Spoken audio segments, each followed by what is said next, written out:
Okay, in this video we're going to take a look at two parts of speech. We're going to look at conjunctions, which are a lot more involved, and interjections, which are really pretty easy. A conjunction is a word that links words or groups of words and determines how they are related to each other. And there are three types of conjunctions. We're going to take a close look at two of them today. First, we have coordinating conjunctions. They're the most common kind of conjunction. They join two equal grammatical structures, and there are 7 coordinating conjunctions altogether: for, and, not, but, or, yet, and so. And you might remember from middle school, they give you a little technique to remember the coordinating conjunctions with fanboys. That's a way to remember all 7. Here are some examples of coordinating conjunctions in action. First example, Ernest is afraid of ghosts, so he sleeps with the light on. Now the word so links the two sides, but it also tells you the relationship between the two sides. The word so usually tells us that the second part is a result of the first part. So Ernest is afraid of ghosts, and as a result of that, he sleeps with the light on. If the word was but, Ernest is afraid of ghosts, but he sleeps with the light on, that wouldn't really make sense. It would confuse you because the relationship would be confused. Likewise, if it was and, Ernest is afraid of ghosts, and he sleeps with the light on, it doesn't have the same kind of relationship between the two ideas that so gives it. So you need to be aware that coordinating conjunctions don't just link two ideas. They also are clues about the relationship between the two ideas. Second example, I'll go to the dance, but I refuse to do the Dougie or nay-nay. So again, the word but links the two sides, the two grammatical structures, but it also tells us the relationship. The conjunction but tells us that there's a contradiction. So I'll go to the dance, however, I will not do these two things.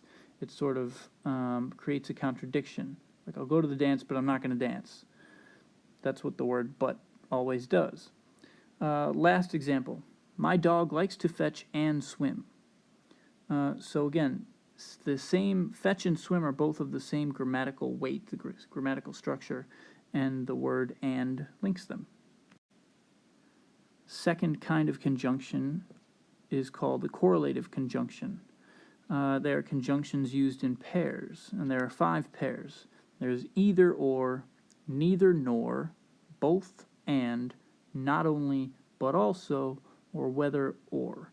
So you see these in sentences like the ones we'll look at right now. So some examples. Either we play Rocket League or I'm going home. So the either and the or aren't right next to each other, but if you have either, then you must have the word or later in the sentence. Next one. Both Jim and Sarah did well on the exam. So both and. On the last example. I'm asking her to the dance whether she likes it or not.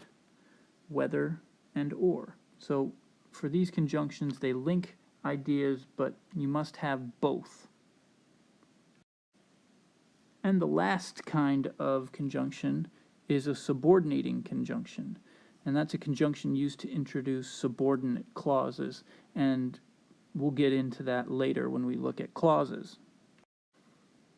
The second kind of word we're going to look at in this video is an interjection. And these are really pretty easy. An interjection is a word that expresses an emotion but isn't grammatically related to the rest of the sentence. Here are some examples of interjections. Hey, are you leaving yet? Hey is an interjection. It has no real meaning except something to get someone's attention. Next one. Ouch, this water is scalding hot. Ouch doesn't really mean anything except it tells the listener that the person talking is feeling pain. And then lastly, oh, I didn't know the new song came out today. Oh just indicates surprise in this case. So these words don't really have any specific meaning, but they do carry an emotion. And those are interjections. Really, those are very easy. All right, that's all for this time.